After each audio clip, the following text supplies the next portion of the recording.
안녕하세요. 저는 딸들과 함께 지내는 워킹맘입니다. 남편과는 결혼한 지 13년이 되었는데요. 살아가며 왜 얼굴을 뜯어먹는 것이 아니라는 것을 알게 되었어요. 남편은 친구 소개로 만났는데 처음 만났을 때부터 정말 제 스타일이라 생각해서 만나기 시작했어요. 그때 남편은 자신감 넘치는 모습이었고 중견기업 다니는데 능력도 괜찮아 보였어요. 저는 작은 회사에 다니고 있었기 때문에 괜히 남편의 모습이 더 멋있어 보였죠.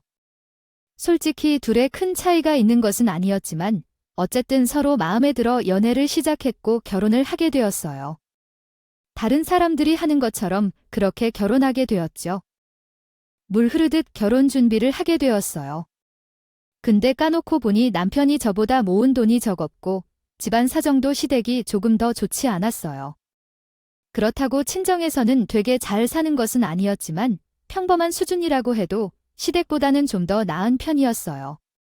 그러다가 남편이 조금 주눅 들었는데 둘이 좋아서 결혼하기로 했기 때문에 소박하게 준비하기로 했어요. 하지만 문제는 상견례 날이었어요. 시어머니가 되신 자인의 형편이 좋지 않아서 걱정했지만 사돈댁이 더 잘 사시기 때문에 애들 결혼할 때 많이 도와주시겠죠 라며 혼자 웃으며 말씀하셨어요.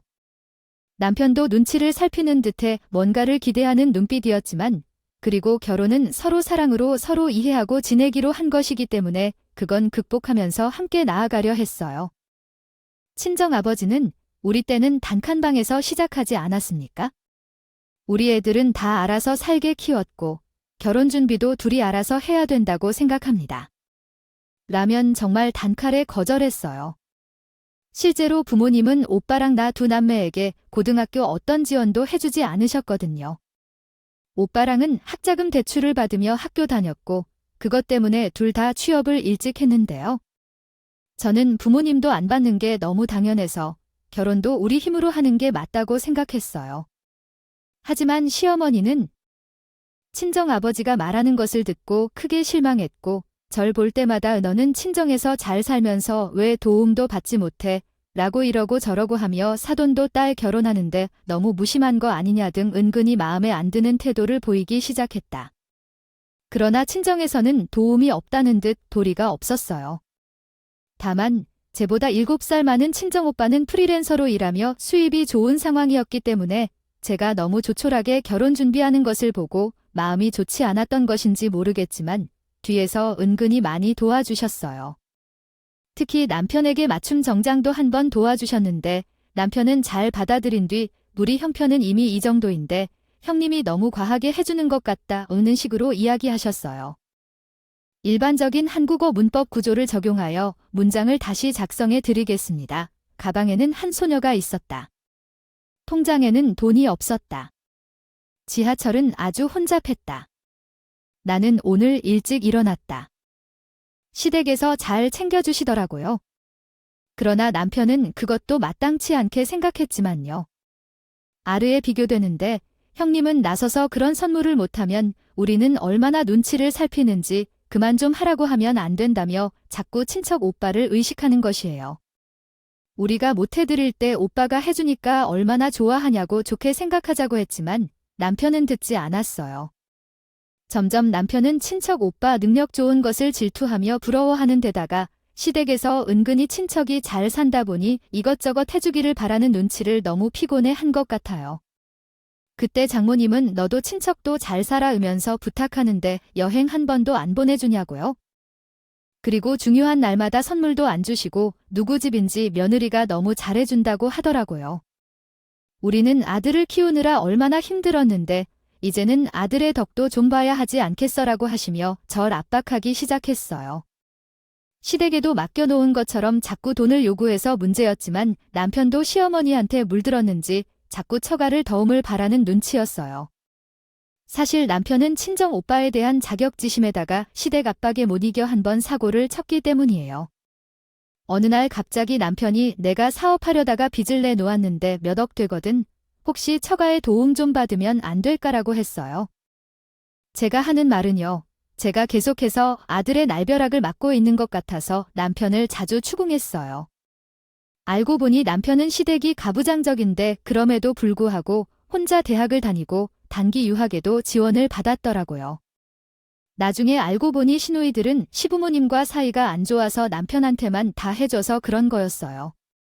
결혼 후 시부모님은 이제 내가 부양해야 한다며 아들로 취급하고 우리 돈을 다 너에 투자했다고 지적했는데 퇴직금을 다 써서 유학을 보내줬는데도 대기업에도 들어가지 못했냐?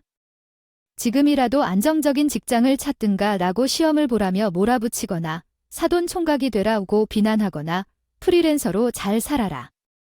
내가 우리의 지원을 받았는데 뭘 했니라고 꾸짖는다고 해요. 했다고 요구하면서 압박을 가하는 등 그래서 내 남편도 어떻게 해야 할지 생각했고 사업에 손을 대기로 했어요. 제 입장에서는 그럴 만한데 어떻게 상의 없이 사업을 하다가 돈을 다 날렸는지 정말 이해가 안 돼요. 하지만 아이들도 있고 현재 물질적인 문제가 우선이었기 때문에 빨리 문제를 해결해야 했어요. 제가 이야기하기 어려운 일이라 남편에게 참아야 한다고 생각했고 그것을 부모님에게 얘기하지 못할 것 같았어요. 하지만 당신이 솔직하게 말하고 도와줄 것을 부탁해보세요. 남편에게 말하지 못할 것이라면 부모님께 도움을 요청해야 한다는 것을 알려주세요. 남편은 제게 말하기를 직접 해보라고 설득했어요. 친정에서 도움을 요청했지만 두 분 다 단호히 거절하셨어요. 우리가 빚을 갚기에 여유로운 것 같지 않다는 이야기였어요. 그렇다고 도와주기 싫지는 않지만 자네가 욕심 부려서 그런 건 아닌가 싶어서 말이야. 가장으로서 가족 책임을 짊어진 마음으로 혼자서 해결할 수 있을 것 같아 내가 딸을 돌봐줄게. 생활비 정도는 도와줄 수 있지만 그 이상은 힘들군. 이렇게 말해주셨어요. 남편은 한 가지만 마음에 들지 않으면 즉시 신경질을 내고 내 앞에서 솔직히 서운한 티를 내기도 했어요. 좀만 본인을 건드리면 계속 신경을 쓰는 경향이 있었죠. 장인과 장모님께서는 공식 준비할 때 항상 잘 챙겨주시는데 4년 전인데 매번 뒷전을 한다. 나도 우리 자식을 부양하기 위해 사업을 함에도 불구하고 그들은 나를 딱 갈라버리는 듯한 태도를 취하셨다. 계속 같은 말만 반복하셨다. 사실 시험 준비할 때도 생활비나 도움을 받은 적이 있었고 제가 받은 돈은 남편이 바라는 금액에 비하면 세 발을 달고도 못 미치는 수준이었는데 그러한 태도 때문에 내 마음도 식었다. 그때 친정오빠가 어느 정도 도움을 준다고 남편에게 이야기했는데 남편도 현재 어려운 상황임을 감안하여 자존심을 상하더라도 도움받기로 결정했다. 그러나 남편은 친정오빠에게 자격지심을 느낄 만한 태도를 보여주고 그 행동을 이해할 수 없었다. 그렇게 남편과 친정이 계속 제 가운데 문제가 되었을 때 친정오빠가 큰 돈을 들여 건물에 투자했어요. 프리랜서로서 언제까지 일할 수 있을지 알 수 없는 일이라서 올케와 노후에 안정적으로 살려면 부동산에 투자해야겠다고 생각했답니다. 그래서 여러 가지를 알아보며 적합한 데를 찾아보았는데 그때도 남편은 단지 돈을 벌어야 할 뿐이니 뭘 투자하냐는 거야? 요즘 부동산이 얼마나 위험한지, 혹시 잘못됐을 경우 우리에게 문제가 될 수도 있지 않냐며 혹시 빚을 지거나 그런 일이 생기면 너가 혼자서 처리해야지 이야기했어요. 알겠다고 하면 좋은 일을 기도해주겠다는 말이에요. 하지만 친정 오빠가 망하면 어떨까 하는 뉘앙스로 이야기하니 제가 화가 나서 왜 오빠 얘기만 나오면 예민하게 반응하는 거니? 라고 하고 여태까지 도와준 것만 생각하면서 좋게 이루어지길 바라는 건 좀 아닌 것 같아서 왜 매번 나만 계속 견제하는지 이해가 안 돼요. 제가 빚을 지더라도 동생에게 다급하게 도와달라고 하겠어? 오빠는 당신처럼 제 힘으로 갚으려 하지 않고 바로 주변에 도움을 요청하는 사람인 것 같아서 한마디 해버렸어요. 그래서 내가 어떻게 그런 말을 하는지 모르겠다며 가정이 나를 무시하냐고 소리를 지르더니 그냥 내버렸어요. 남편이 험담한 탓인지 운이 미쳐냈던 건지 위치나 조건은 좋은 건물이었는데 임대가 잘 안 되었어요. 처음에는 원인을 모르다가 친정 오빠도 많은 스트레스를 받던 거예요. 올케도 스트레스를 받아서 둘 다 소화불량 문제로 이런저런 병에 걸렸어요. 물론 처음에는 팔려고 해도 팔리지 않았지만 친정 오빠 내외는 고민을 계속하다가 세입자도 안 들어오고 건물을 계속 놀릴 수는 없어서 직접 카페를 오픈하기로 결정했어요. 개업하고 우리 식구들에게도 놀러 오라고 하더라고요. 저는 남편이랑 애들이랑 주말에 오붓하게 가족끼리 시간을 보낼 겸 매일 사람도 올려주고 같이 다녀갔어요. 인테리어도 심플한 것이 좋았고 메뉴도 간단해서 주변 직장인들이나 오고 가는 사람들을 끌어모으고 싶었어요. 저는 일부러 음료와 디저트를 넉넉하게 시켜왔는데 남편이 괜히 툴툴거리면서 뭘 이렇게 많이 시켜. 그냥 커피 한 잔씩 마시고 가면 되지. 빨리 먹고 가자고 하더라고요. 저는 친정오빠 앞에서 큰 소리가 나올까봐 조심스러웠는데 오랜만에 가족끼리 카페에 왔는데 맛있는 걸 많이 먹으면 좋잖아요. 왜 그러세요? 내가 산 것이니까 맛있게 드시긴 하죠라고 착하게 넘어갔어요. 그날 남편이 디저트를 얼마나 맛있게 먹는지 놀랐는데 아이들이 더 시키도록 정신없었어요. 그 모습을 보니 기가 차서 웃음이 날 정도였죠. 속이 더부룩해서 잘 먹고 온 셈인데 집에 돌아와서 곧바로 안 좋은 말을 하더라고요. 요즘 자영업이 얼마나 어려운지를 얘기해도 그냥 대꾸도 안 하고 일을 하지 않는다는데 왜 내가 그렇게 투자한 것인지 모르겠어요. 아무나 할 수 있는 카페도 한 곳이라고 특별한 무언가가 없지만 그런 말을 듣고 나는 왜 자꾸 가족을 향해 욕을 하는지 이해가 안 돼요. 당신은 사업으로 빚을 내서 오빠 도움을 받았다고 하더니 내가 감사해하기는 하지만 그런 말은 할 수 없어요. 그리고 카페에 혼자서 가서 디저트를 맛있게 먹었는데 자식들에게 더 사둔 건 기억이 안 나요. 왜 망하게 두고 화를 내는지 이해가 안 돼요. 하지만 남편은 그 일에만 관심을 두고 방으로 들어가더라고요. 대화가 되지 않아서 대답할 필요도 없었다. 내 속에서만 친정 오빠에게 잘되게 말을 빌었지만 처음에는 여러 어려움이 있었어요. 하지만 친정 오빠 내외가 힘든 시간을 억지로 버텼지만 시간이 지남에 따라 조금씩 카페를 성장시킬 수 있었어요. 결국 고진감래하면서 풀리기 시작했어요. 꾸준히 계속하다 보니 마케팅이나 운영하는 데 필요한 전반적인 부분에 대한 노하우도 생기고 어느 순간을 넘기자 순수익이 상당해졌어요. 제가 일부러 남편에게 친정 오빠 소식을 전하거나 전화할 때 목소리를 크게 하는 등 했더니 남편은 괜히 민망해하는 것 같아 입을 다물거나 다른 척하곤 했어요. 일수였습니다. 솔직히 말해서 그 모습이 은근히 통쾌했어요. 그러던 중에 친정 오빠가 그 카페를 30억 원에 팔았다고 해요. 저는 친정 부모님께 그 소식을 전해 들었고 너무 잘된 일이라 축하한다고 전화했어요. 오빠가 그렇게 힘들어하던데 너무 잘됐다고 했어요. 이번에 30억 원이나 받았다고 하더라고요. 미래에는 어떤 일을 할 거냐고 물으니 다른 사업을 하겠다고 하더라고요. 오빠가 뭐라도 필요하면 도와줄게라고 했어요. 다음에 맛있는 거 사주려고 하면서 축하해 주었어요. 제가 평소처럼 남편에게 이야기해줘라고 큰 의도가 있었겠죠. 소리로 전하는 것을 듣자마자 남편이 방에서 슬쩍 나왔습니다. 그리고 무슨 일인지 물었어요. 저는 그때 남편의 코를 납작하게 만들어주려고 웃으며 친정 오빠 카페가 30억에 팔렸다고 했어요. 라고 말했어요. 하지만 남편의 반응은 제 예상과 매우 달랐어요. 남편은 내가 그 말을 듣고 웃을 것 같니? 그 치솟는 돈이 들어왔는데 나눠받을 생각을 해야지. 여태까지 처가 덕 한 번 못 보고 살았으니 이제부터 좀 봐야겠네. 너 형님에게 가서 돈 좀 달라고 해. 나는 그 돈으로 사업 조금 해보려고 해. 나도 사업에 성공하면 너도 좋은 것을 얻을 수 있다고 말했어요. 아니 돼요. 머리를 잘 써야지.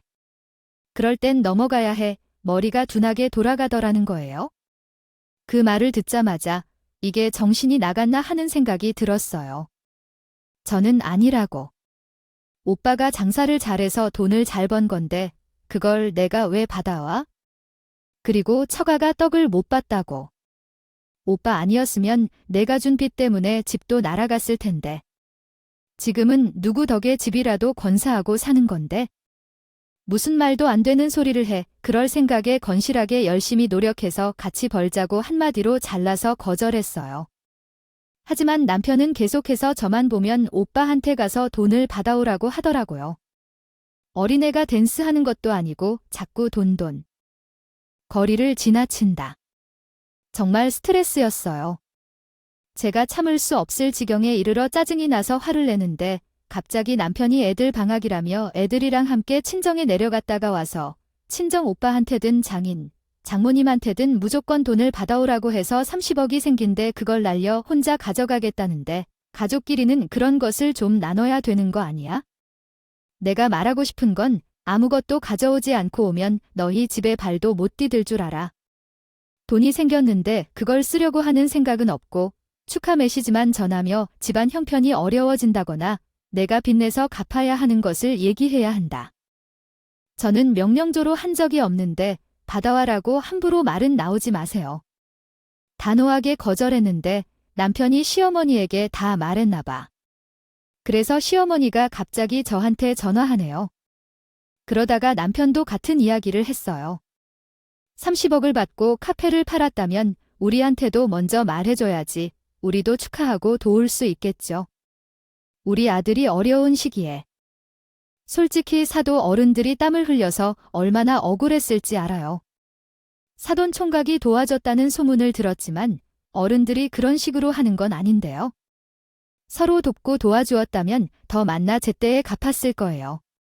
너도 가서 아들 사업하는데 도움을 받아봐라. 아들은 유학도 다녀오고 현재 일한 경험이 많으니 시기적으로 사업을 일으킬 수 있을 거예요. 사모님은 너가 그런 소리를 듣는 것을 좋아하지 않는데 모자라게 경멸하고 되지 않는 소리만 하는 건 모르겠어요. 그래서 나는 우리 어머니의 친정 오빠가 카페를 열심히 운영해서 돈을 벌어오는 것에 우리가 받을 이유가 없어요. 그리고 굳이 돈을 받아야 하는 이유가 있는지요. 사업을 원한다면요. 본인이 돈을 벌어서 하든가 대출을 받으면 되는 것이죠. 저는 그 말을 전해드리기 어렵다고 바로 거절했어요. 하지만 그 이후로도 두 사람이 돈을 요구하며 지속적으로 어려움을 주니까 남편과 시어머님이 이건을 질색해서 정말 친정으로 가버렸어요. 이미 아이들 방학을 마쳐 휴가를 내놓은 상태여서 그대로 아이들을 데리고 진짜 친정으로 향했죠. 친정에 가면서 시어머니나 남편이 돈에 대한 이야기를 한 것은 차라리 마땅하지 않다고 생각되어 그냥 아이들 핑계로 오래 머물러야겠다는 생각이 들었어요. 그래서 친정 부모님들께는 아이들과 함께 조용한 곳에서 휴식을 취하고 싶다고 말했어요. 그리고 아이들은 방학 때문에 나보다 더 오래 노는 거라고 전해왔어요. 아이들은 오랜만에 할아버지와 할머니를 만나서 기뻐하며 함께 머물러 주셨어요. 친정에 도착하니 부모님께서 반가워하셔서 마음이 찡했어요. 하지만 힘든 마음을 드러내진 못하고 어떻게든 아이들과 즐거운 시간을 보내고 싶어서 아무 말 없이 맛있는 것을 먹으러 다녔죠. 그러던 중에 남편과 장모님이 언제 돈을 보내주실지 계속해서 전화와 문자를 보내셨어요. 연락이 너무 자주 오니까 마음이 복잡해서 전화를 받지도 않고 문자를 읽지도 않고 답장을 하지 않았어요. 친정에서 이 사실을 알면 소란스러울까봐 조심스러웠기도 해요. 애들과 함께 내려온 김에 요양을 받아야겠다고 생각하며 아예 답장하지 않았어요. 그리고 좀 쉬면서 친정 부모님과 밀린 얘기를 나누느라 휴대폰도 보지 못했어요. 회사에서는 휴가 중이라 연락이 없는데 도리어 남편과 시어머니가 동시에 전화를 걸어와서 놀랐어요. 남편은 연애할 때도 그렇게 연락한 적이 없었는데 그런 꼴을 보니 우습다는 생각이 들었어요. 며칠 동안 연락이 없어서 잊어버리던 찰나에 갑자기 뜬금없는 문제가 생겼어요. 애들한테 필요한 것을 샀거나 여행 때 사용하려고 만든 통장에서 잔액이 모두 인출되었다는 문자가 왔어요. 결혼하고부터 애들한테 돈을 모아주어야 한다고 해서 얼마나 어려운지 꾸준히 돈을 모았다는 거려기는 했죠. 월급을 받은 날 나머지를 아껴 쓰고 조금이라도 남으면 모두 넣었다가 몇만 원 정도 있었어요. 처음에는 남편도 가끔씩 돈을 넣어주곤 했는데 시간이 지날수록 통장에 돈이 있다는 것을 잊어버린 것 같았어요. 하지만 결국은 애들을 위해서라도 돈을 모아두고 있어야겠다는 생각을 했었죠. 사실 제 통장에 친정 오빠가 조카들이 예쁘다며 챙겨주신 돈까지 넣어둔 적이 있었는데 언제 애들에게 큰 돈이 필요할지 모르니까 말이에요. 그런데 친정에 있을 때 돈이 한 번에 다 인출된 적이 있었답니다. 저랑 남편 둘 중에만 통장 관리를 할 수 있는데 남편이 그 역할에 적합하다는 건 누가 봐도 분명한 상황이었어요. 그래서 화가 나서 전화를 걸었더니 남편은 침착하게 대응했어요. 내가 걸었는데 전화를 받지도 않고 돈을 가져오라는데 가져오지도 않고 뭐 하는 거냐고. 너가 날 무시하는 태도 때문에 화가 나서 그렇지? 적어도 이 정도는 내가 할 줄 알아야지. 아이들이 필요로 하는 것은 남편에게서도 받을 수 없다고 생각하고 싶지 않아서. 그러니까 아이들을 위해서라도 내가 뭔가 해야겠어. 아이들이 필요로 하는 것은 장인, 장모님 또는 형님께 부탁하라고 해. 그리고 내가 카드를 분실하여 신고했으니 당신 카드도 더 이상 사용할 수 없을 거야. 그러니까 사람이 명령하면 시키는 대로 하는 게 아니라 꼭 이렇게까지 해야만 하는지 앞으로 필요한 게 있으면 처가에서 돈을 받은 게 아니라면 평생 집에 못 들어갈 것이라는 걸 알아놓아야 해요. 지금은 애들에게 전화까지 해야겠다고 생각 중인데 방학이 끝날 때까지 버티다 돌아올 생각은 하지 마세요. 애들에게 전화를 강조한다고 하면 그만두는 게 합당한 걸 아셔야죠. 그건 저의 생각인데 진짜 미쳤는지 하는 생각이 들었단 말씀이신가요? 듣자마자 이게 사람답지 않다고 생각되셨다고요. 애들을 위해 모은 돈에 다룰 수 없다는 생각이 든 거죠. 여태까지 이런 인간과 함께 살았다고 생각하니까 너무 후회가 돼요. 그러다가도 당장 상황이 막말리어서 어떤 일을 할 수 있는지요. 없었습니다. 친정 부모님께도 얘기하려고 했지만 연세도 많으신데 충격받을까봐 걱정돼서 아무 말도 못했어요. 그나마 믿을 건 친정 오빠 뿐이었어요. 술 한 잔 마시면서 사실을 털어놨어요. 오빠 사실 김서방이 전부터 오빠에게 왠지 모를 자격지심이 있었는데 전에 사업을 한다고 난리를 쳤다가 빚더미에 앉은 이후로는 친족에 대한 적대심이 심해졌어요. 그때 부모님이 도와주지 않아서 그런 것 같아요. 물론 도와줄 이유는 없지만 그때 오빠가 도와줘서 잘 버텼는데 왜 저러는지 이해가 안 돼요. 근데 김서방이 오빠가 30억에 카페를 팔았다니까 자꾸 돈을 받아오라는 거야? 마음 같아서는 당장 이혼하고 싶은데요. 아이들이 둘인데 나 혼자 키우는 것은 너무 부담스러워. 아빠 없이 아이들을 키우는 것 또한 부담스러워. 이럴 때는 어떻게 해야 할지 솔직하게 이야기했어요. 친정 오빠는 내 이야기를 듣고 자기 하는 일처럼 화를 내기도 했고 술을 많이 마시다가 갑자기 월클에게 불린 적도 있어요. 올케가 제가 술을 많이 마신 것에 대해 타박하며 제 이야기를 듣고 더 화를 내며 술을 계속 마셨어요. 그러다가 올케가 꺼져서 우리도 받는 것 부담 가지 말고 내 생각에 가게 하나 차려서 아이들을 키우는 것이 좋을 것 같아. 지금 받은 30억 중에 몇 억만 있으면 카페나 음식점을 차리기에 어렵지 않을 거야. 거야, 우리한테도 노하고 있으니까 운영하는 것 걱정하지 말고 지금 다니는 회색을 그만두고 사업을 시작해봐. 많이 도와줄게라고 하는 것이야. 오빠도 그게 좋겠다며 가게 하나 차려주고 애들을 여기로 전학시키자고 하더라고. 여기가 지방이어도 친정 근처에서 사업을 하면서 애들을 키우기도 좋고 오류도 가까이 있으니까. 언제든 필요할 때 서로 도와줄 수 있잖아. 김서방 사람 그렇게 안 봤는데 진짜 인간도 아니네. 그런 놈이랑 너랑 계속 같이 살 필요도 없어. 여기서 새 출발하는 게 좋을 것 같아. 만약 내가 할 사업이 있다면 내가 다 알아봐주고 도와줄 테니까 넌 그냥 회사 정리만 하고 오라고 하는데 얼마나 안심이 될지 몰라요. 저도 마음속에서 친정 오빠가 카페를 운영하며 와플이나 마카롱과 같은 디저트에 커피를 곁들여 파는 가게를 운영하면 좋겠다는 생각을 했거든요. 하지만 두 분이 모두 제게 완전히 도와준다고 해서 부끄럽지만 이 기회를 잡아야겠다고 생각했어요. 지금 이렇게 기회를 놓치면 남편과 이혼하기도 어려울 것 같았거든요. 그래서 가게를 열 준비에 착수했고 회사를 정리하고 가게에 전념하기로 결심했어요.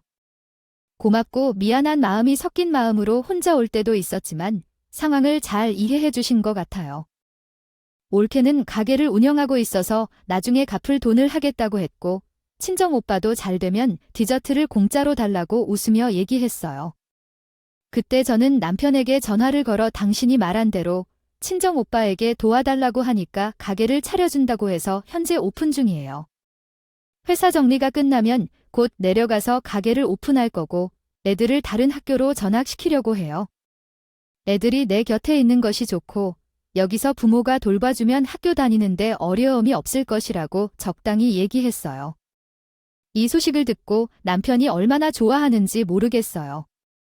하지만 나는 속으로 가게를 오픈하고 애들을 전학시키는 일을 생각하고 있어요. 마치면 이혼할 생각이었어요. 친인척들에게도 사실을 모두 밝히고 카페를 오픈하는 준비에 전념했고 아이들의 전학 프로세스도 신속히 마무리해서 우리 가족 3명은 친인척 집에서 완전히 생활하게 되었어요. 남편은 카페를 무료로 운영할 것이라고 하자 저랑 아이들 짐을 모두 도와주었어요. 저 또한 회사에서 일을 마무리하면서 필요한 물건들을 모두 챙겨왔고 가게를 오픈하는 즉시 이혼 소송을 진행했어요. 이혼 준비는 이전부터 변호사를 고집해서 열심히 준비했고 제가 소송을 제기하자 친정 오빠가 시끄러울까봐 급하게 친정 부모님과 아이들을 해외로 보내주게 되었어요. 아들들은 아무것도 모르는 채로 계약 전에 여행을 가기로 했는데 얼마나 좋아하는지 남편은 처가 형제에게서 콩꿈 하나를 얻어먹었다고 기뻐하더니 제가 이혼 소장을 내놓자 길길이 날뛰었다. 시어머니도 남편이랑 똑같이 난리를 쳤다고 하더라고요. 어쩜 그렇게 모자가 모든 일에 같은 방법으로 행동하는 건지 유전자의 힘이 무서운 건지 살면서 보고 배우는 게 무서운 건지 모르겠더라고요. 남편은 저한테 이혼이 뭐냐고 물으면서 너가 뒤통수 치려고 일부러 처가 내려갔냐? 이제 우리도 사업을 하며 빚 좀 보겠다 싶었는데 내가 나를 배신해. 그러고도 잘 살 것 같아 하면서 가게에서 잘 살 것 같다고 말하는 것이었어요.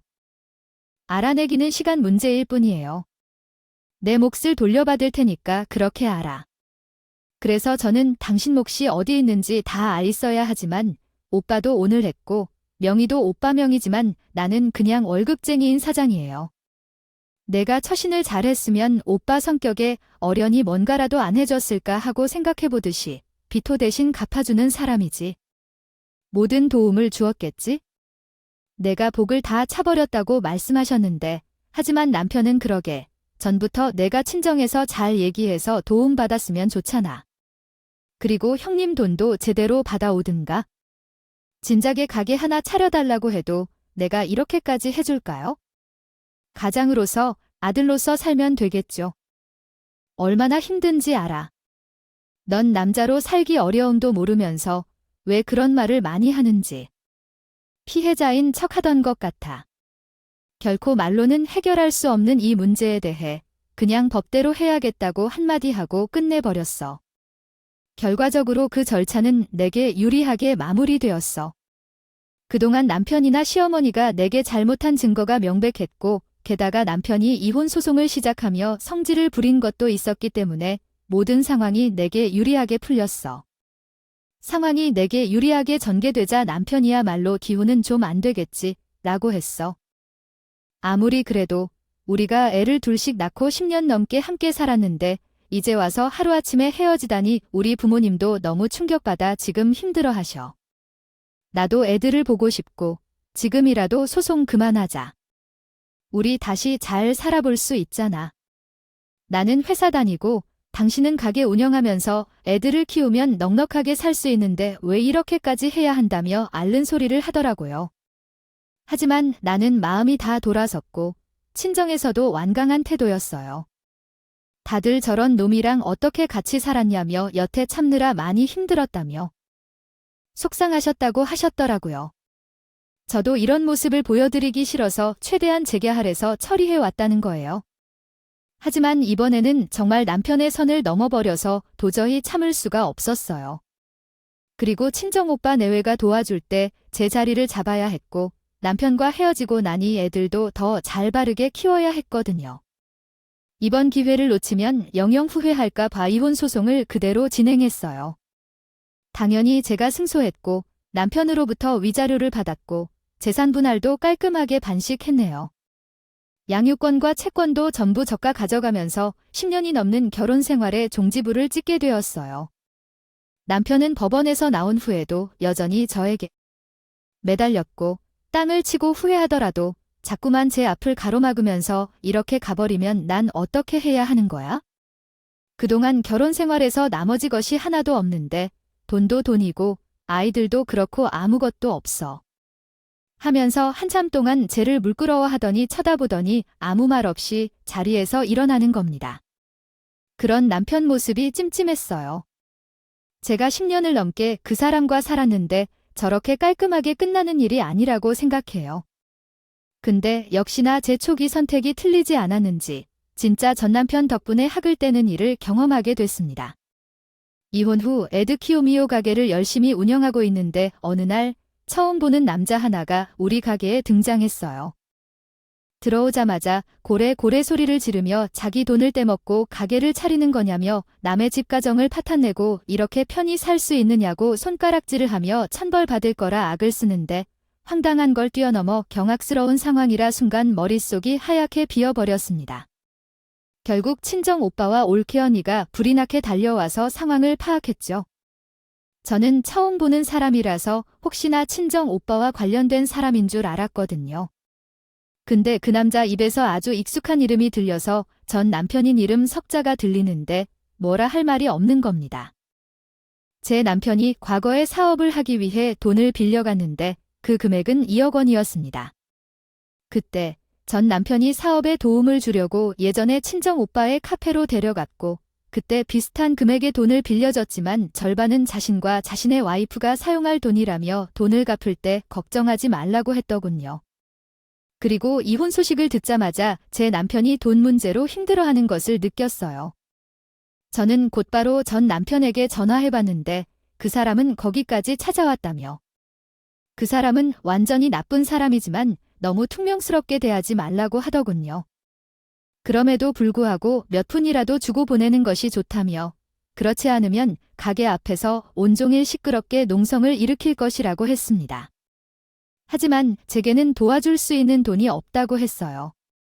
그래서 당신이 스스로 대처하도록 하라며 나보다는 이제 남이니까 알아서 해봐. 나 자신도 한 푼도 없어서 도와줄 수 없네? 당신이 알아서 처리해라고 말했습니다. 혼자 감당하기 힘들면 나랑 다시 합쳐보던가. 그러면 내가 맡아서 그 사람 가게 근처에 언제나 못하게 해줄게요. 이렇게 하고 싶어요. 다른 집들은 이혼하면 모든 것이 정리된다는데 왜 우리는 끝까지 이런 상황일까요? 기가 막히네요. 발목을 잡아도 유분수지에 전시모까지 나와서 돈을 해달라고 요구하는데 그래서 재산 분할을 하려는 건가요? 요즘 법이 엉망이라서 아들만 손해를 보는 이런 상황 때문에 우리 아들이 돈을 벌어와라고 여러 번 부탁했지만 단칼에 거절했던 건 너희 식구였어. 그래서 지난 시간을 오빠처럼 생각하고 내가 그 사람의 빚을 갚아주거나 뭐라도 하라는 게 알고 있다고요. 알아서 해라. 여자 혼자 사업하는 것은 어디 쉬운 일이겠어요. 친정 오빠가 도와준다 해도 결국 그 양반도 자기 가정이 있을 텐데 어차피 너 혼자야. 그러니까 다들 속 터져도 이혼 안 하고 그냥 참고 사는 거고. 아무튼 골치 아프면 우리 아들을 불러와서 해결하는 것보다는 이참에 화해하던지 해라. 전시모가 아주 여유롭게 이야기하는데 그 소리를 듣고 머리가 맑아지는 것 같았네요. 평생 직장만 다녔고 더구나 여사장 혼자 가게를 운영한다고 나를 만만하게 보고 저런 인간이 달라붙은 것 같은데 어림도 없다 생각했죠. 친정 오빠가 해결해준다 하길래 제가 오빠를 멈췄어요. 그리고 나는 곧장 소리를 지르기 시작했다. 어디서 남의 가게에 들어와 영업을 방해하냐고. 당신이 못 받은 돈에 내 책임이 조금이라도 있다면 그건 내가 얼마든지 갚아주겠다고. 다만 서류를 보여주고 하다못해 차용증이라도 나한테 보여주면서 이야기해야지. 이렇게 다짜고짜 와서 고래고래 소리치면 내가 기죽을 줄 알았냐고 저도 삿대질하며 소리쳤다. 그러자 그 남자는 멍하니 나를 바라보더니 차용증 어디 있냐고? 내 이름이 거기 쓰여 있냐고 더 세게 소리쳤습니다. 이미 이혼까지 한 사람인데 왜 나한테 한풀이 하냐고. 내가 그렇게 만만해 보이냐고 했었다. 그러자 그 남자는 머뭇머뭇하더니 이어갈 부분이 없습니다. 자기가 서류를 준비해서 다시 찾아올 것이라고 말하고 나갔는데 그 이후로 그 남자가 찾아온 적은 없었어요. 대신 그 후에 전 남편과 전시모에게 연락이 왔지만 이번 일로 완벽하게 차단해버렸습니다. 후문의 남편은 직장도 그만두고 파산했다고 하더라는데 자세한 소식을 알 수 없었지만 젊고 일할 수 있는 사람이 파산할 정도면 몸에 문제가 생겼거나 일을 못할 만한 상태가 됐다는 것 같아서 조금은 이상했어요.